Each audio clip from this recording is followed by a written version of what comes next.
Alright, what's going on everybody? So this is going to be my review for the third episode of I'm Standing on a Million Lives. Now I didn't get a chance to talk about the second episode, and maybe I'll do that in a separate review since I was really busy last week, but just to kind of get into this week's episode review, man, this one actually impressed me. Leave it to anime to make a episode about bullying actually interesting. I was actually very impressed by what we got in this episode. Yeah, if you were looking for more like action, fighting, this episode probably didn't do it for you. But in terms of just like the stuff we're getting with the characters, I'm actually pretty impressed by the show so far, with both the stuff that we got last week and with this week's episode. This week's episode starts out with Yusuke. He gets a call from the game master, and the game master tells him to go to a school late at night to hit on some girl. And he ends up having to go into the girl's restroom. And what he finds is the girl that he's supposed to hit on, she's basically getting bullied by these three other girls. They're trying to film her naked. And we come to find out that the reason why they're doing it is because she said something on the live screen about one girl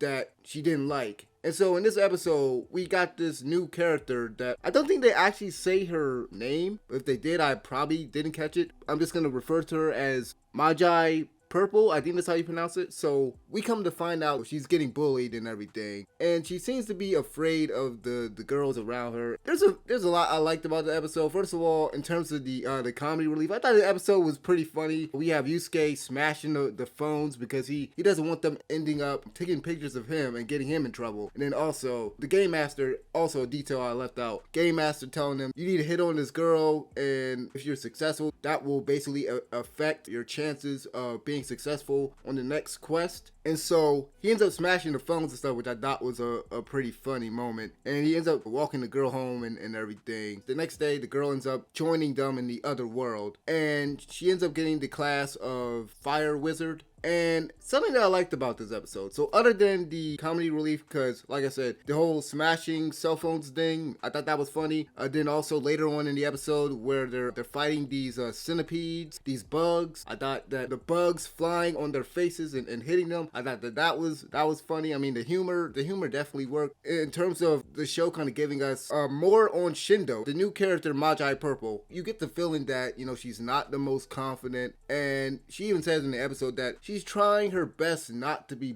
bullied. Honestly, it seems like she's just like making excuses for those girls. She's honestly acting like it's like okay for them to bully her simply because she did something that they didn't like. With Magi Purple's introduction, we kind of get her looking up to Shindo. Shindo says something while they're talking that she tries to be the best student that she can possibly be, getting good grades, being good at sports. And then she also mentions her looks. I honestly just thought that was kind of a throwaway line. She's meant to be the pretty popular girl with like everything going for her, right? And so come to find out, we get this flashback later on, which I didn't expect. So this definitely ties into the whole bullying thing. We get this flashback. It shows her as a 5-year-old, and she ends up hitting this boy who was saying mean things to her and everything. This older girl comes to her and basically comforts her, and they become friends. And then come to find out later on, that older girl ends up getting killed simply because she wasn't very pretty. She got bullied and she ends up getting killed. Like I said, I like the way that they tackled the whole bullying thing. And they also, again, they added on to the Shindo's backstory. They gave her a reason as to why she maintains her looks, why she is the way she is. They gave more depth to the character. And something else I gotta point out, with last week's episode with Yusuke getting the whole job change and him being able to analyze these enemies and know their names, their weak points, and know different aspects of the enemies and stuff. I like the fact that he's getting all these like whack classes. I don't know what it is. I like the fact that he's like killing these monsters with his bare hands and with like this small little knife. I like the fact that he just has to work with like the worst possible equipment and class in the or in this world. I was about to say game, but in this world. Other than that, so like I mentioned the whole moment with the bugs, and then also something else to mention with this new quest that they got to deliver some goods to some place. With this new quest and with this new party member Magi Purple, they also increased spawn time. I thought it was cool that they did that.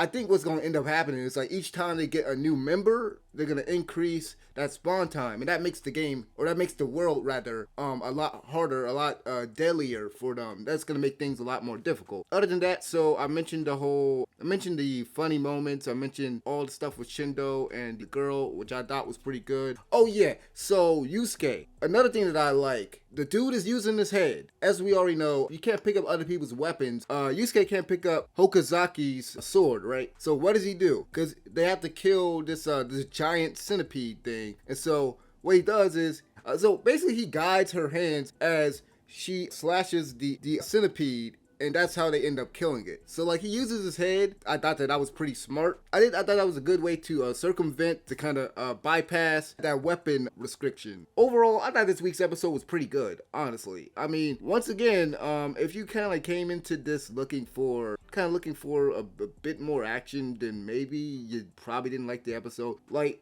I'm really liking what they're doing with the characters. They're definitely fleshing them out episode by episode, giving us a bit more story. Even last week they gave us hint at what is to come with like the last part of the quest, and that whole vision of the future where the dragon is gonna come and they gotta defend the city. So overall, I'm very much impressed with what I've gotten so far with this show.